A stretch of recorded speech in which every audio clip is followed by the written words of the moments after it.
On the late afternoon of November 11, I booked a Grab car from my brother's house in Quezon City to the international airport in Pasay to catch my 1 a.m. flight on the next day. I needed to go to Yogyakarta in Indonesia because I was going to present a paper during the ASLI ASEAN conference at the Universitas Sanata Dharma. The conference is scheduled for November 13 and 14, and like I said, my flight was for November 12, 1 a.m. But that was not my original flight. My original flight was for November 10, but it was canceled due to the storm, so I had to reschedule it. I have booked that flight in September, and it was a good thing I purchased travel insurance with it so that I was able to reschedule my flight for free. More details about that on my previous vlog, which I will link down below. Now at this moment that I am filming, it's November 11, which is a Tuesday, and normally on Tuesdays I have an entire day of ESL classes and the usual end of day meeting with my boss and co-teacher. But when my original flight schedule was canceled, I told my boss and he understood, so he rescheduled my one class in the evening to the mid-afternoon of November 11 so that I could go to the airport early. I was still able to render my full regular work in the morning. Because my flight was at 1 a.m., then I needed to be already checked in person 2 hours prior, but getting there is an entire ordeal in and of itself, as you can see from this terrible traffic. I have already done the online check-in for the airline and have already filled out the departure forms and paid the travel tax online as well, using the government's own online app for that, so everything should be okay. Now, I know I am super early, but I really prefer to be super early for flights because of the long lines. And it took me almost 2 hours to get to the airport. It's rush hour, I know, but because I was early for my flight, the bag drop for AirAsia was actually almost empty, so that's good. I was eager to drop off my checked luggage anyway because it was a large one. Now the next step is to go through immigration, which no one is allowed to take photos or videos of. Immigration was reasonably quick. The only thing that delayed me was that the officer wanted to see an invitation letter to the conference, so I had to explain that I did not have that because the conference had a call for abstracts, and my abstract was accepted, so I just showed him that acceptance letter and the program that included my name and title of my paper. I even showed him my previous passport, which showed the stamp for Thailand when I went there for the previous conference, which had the same acceptance system.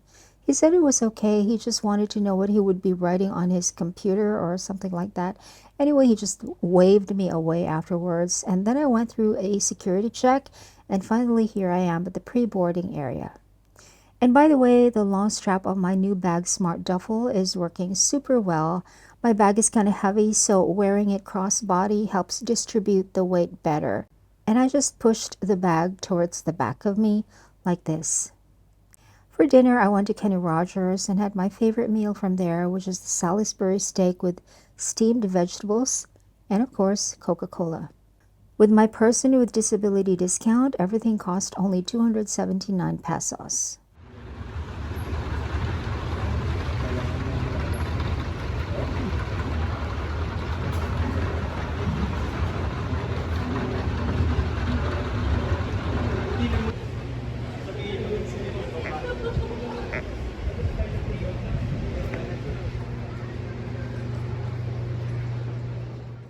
Then I went to the actual gate.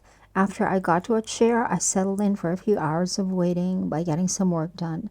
I created 2 new blog posts for my third job. Then I transferred my video clips for my YouTube videos from my phone onto my laptop and then onto the external hard drive with a red cable that you can see here. This Sanho hyperdrive is still working super well. This is, I think, 8 years old. After that, I decided to finish watching this movie. It's called Oddity. I started watching this the previous day, but I was too sleepy to finish it. And by the way, I used my wired earbuds while watching the movie. I never watch a video in public without any kind of earbuds, wired or Bluetooth. After the movie, I decided to continue with some reading as well. This is a novel called The Summer of the Obume, originally in Japanese. I am, of course, reading the English translation. It's quite good. After a few hours of several different airlines using that gate for boarding, my airline had finally set up its own boarding gate. But then after about 10 minutes, we were told that our boarding gate was changed, so we all had to walk over there, and then boarding had finally started. Boarding announcement. Thank you.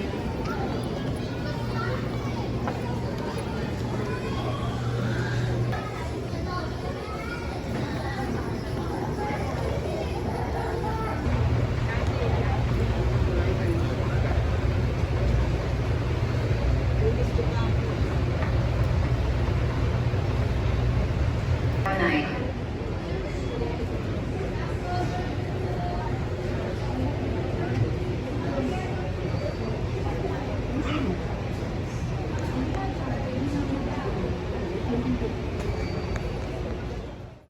This is how I have set myself up for the two flights.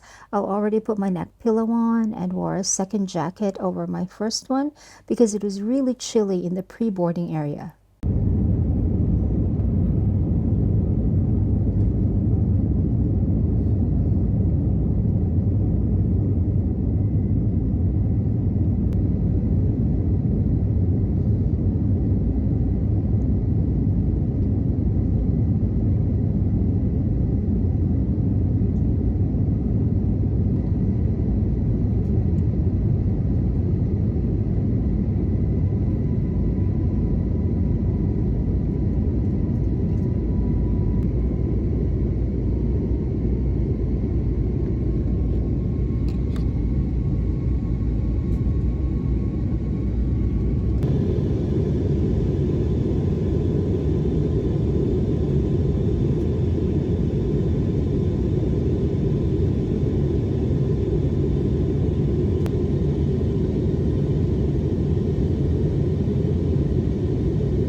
Now here is a flight hack that I can share.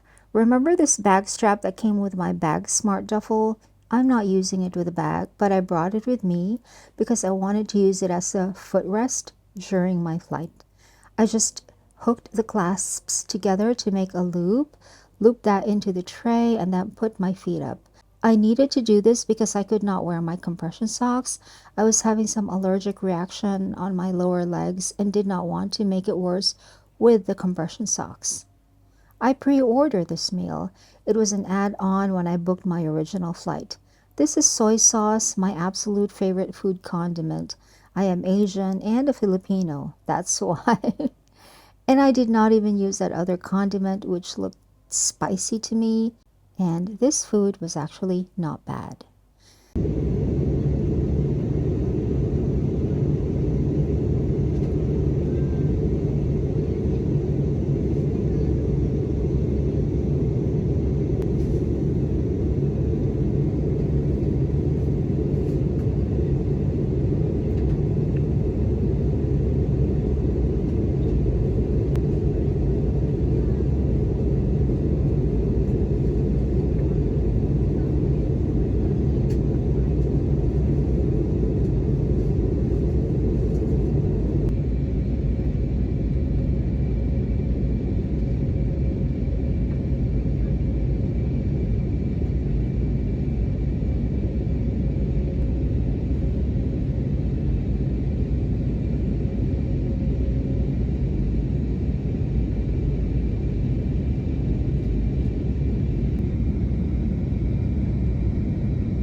I'm now getting off the plane in Kuala Lumpur for a layover of a few hours.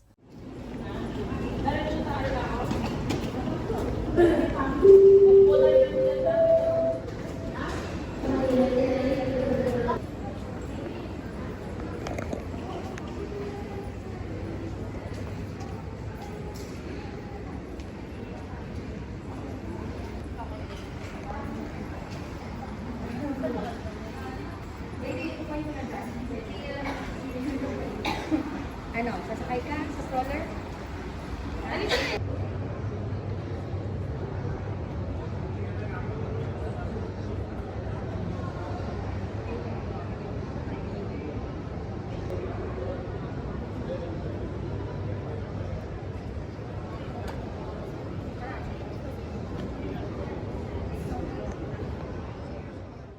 My flight to Yogyakarta is mentioned over there. So now I can eat and get some more work done, but while walking through this transit area, I could not help but notice the carpet. It was quite disturbing for me because it looked like the floor of an abandoned meat packing plant, all metal and rusty with old blood caked over some parts, and the design of the carpet really does not match the rest of the interiors, in my opinion. So I don't know what's up with that.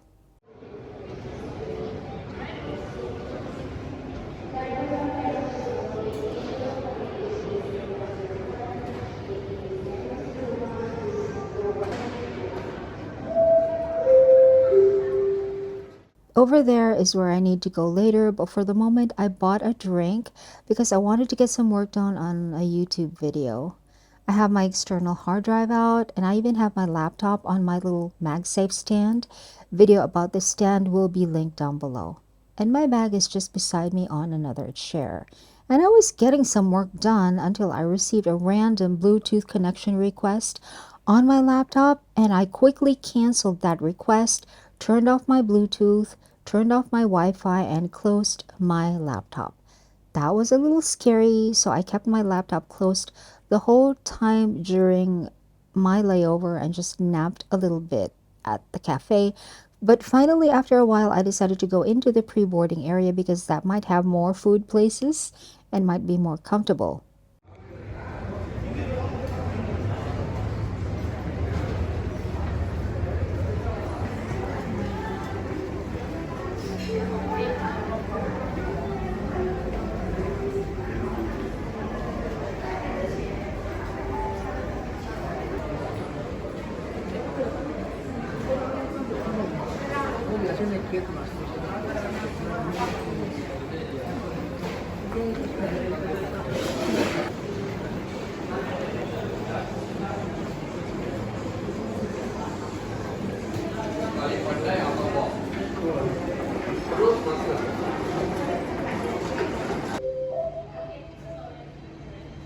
Penerbangan untuk penumpang Air Asia X pesawat D7530 pesawat D7530 ke Kansai.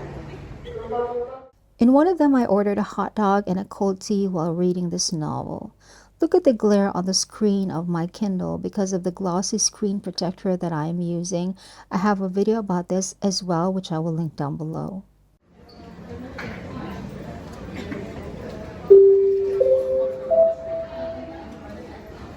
Penerbangan untuk penumpang Air Asia pesawat D7530.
This is another pre-booked meal.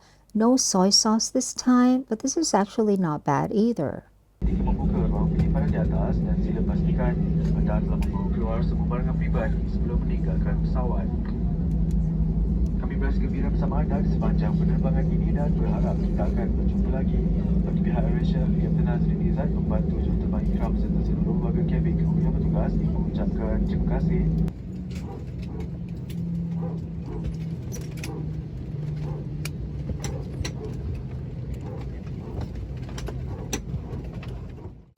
And finally, I have touched down at Yogyakarta.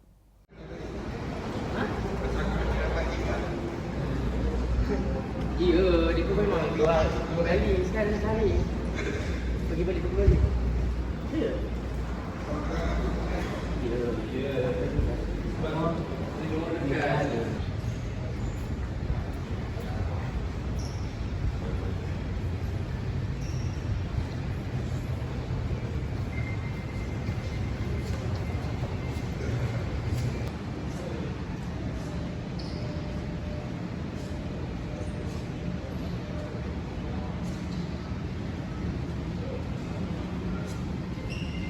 Here is proof of life. I kind of look like a rag. Just a little bit, just a teeny tiny bit. I'm wearing one of my favorite shoes, which is a gift from Jawide, and I'm also wearing Jawide's soft corduroy drawstring pants. Super comfortable.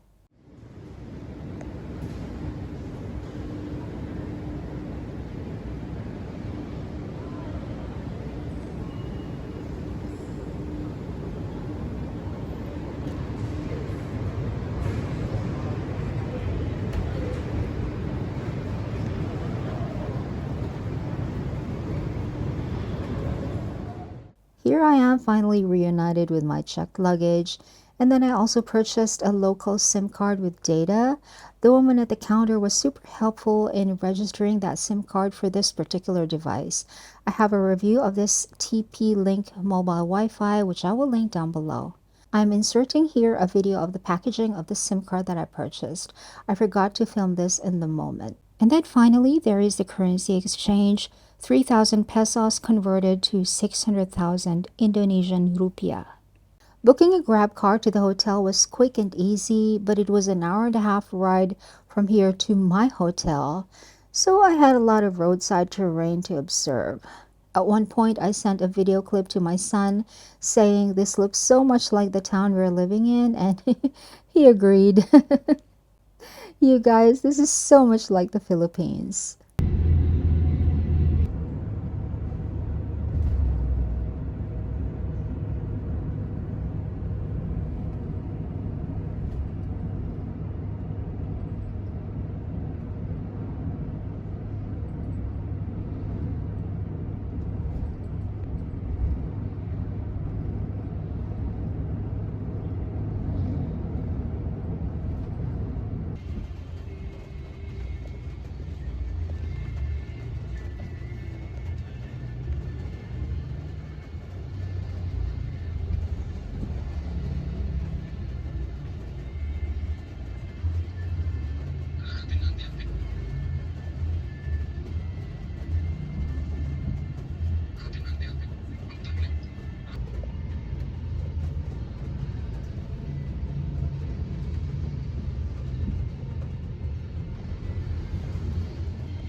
Finally, I got to my hotel with my Apple Watch battery almost depleted. This is Yellow Star Gejayan, which is one of the hotels recommended by the conference. I picked this because it was only about 5 minutes away from the university where we will have the conference. I made this booking through booking.com. And by the way, if I have a choice of twin beds, I tend to choose that because I prefer using the other bed for my open suitcase. Here's a view from my window. I think that's the university over there at that junction. It's very near, it's actually walking distance. And here I am looking looking like a rag. So at this point, it's time to plug in my devices. I have this travel adapter set from Omni, and this is the one that works for Indonesia. But my mini power strip, which I've had since 2023, has this plug, so I still had to use another adapter for this before I can make it work. I also have a review of this Apple Watch dock, which I will also link down below. I also brought this tiny detector for a secret camera. I just needed to turn on the lights in it and turn off all of the lights in the room, and I have to look through that round window. I have to place that against my eye. I did not find any secret cameras in my room, fortunately. And then I got a shower, took a nap, and then met Thomas for dinner at the rooftop. He was also staying at this same hotel. We were talking so much that I forgot to film the dinner, but here's the dessert that I had after. It's called the crombolini, and I also ordered a hot chocolate. And then I put a sheet mask on and then got even more work done. And I also had a staff meeting for my job number 2, which is always a voice only conference. We do not show our faces at all, which is why I can keep my sheet mask on. That meeting went on for about an hour because we were all collaborating for 2 different projects. And our boss also wanted us to watch a specific YouTube video tutorial as a group and discuss how we can use that in the projects that we were working on. When a meeting is voice only, I always recline in bed with my laptop. It's just a good break for my back to recline on pillows. I am that old. I was able to keep my sheet mask on the whole time for about an hour because I was also using a silicone sheet mask cover over the actual sheet mask. It holds the mask in place when it's all gloopy and also prevents it from drying out fast. That way I can get the skincare benefits from a longer saturation time. I needed that, I think, because I was in 3 different cities, in 3 different countries, which spanned 2 different time zones in about 24 hours. I'm sure my skin looked horrible, though I did not look at it very closely. And then finally, at a few minutes past midnight, I took my sheet mask off, patted my face a little bit, and then went to sleep. And that is how I got to Yogyakarta.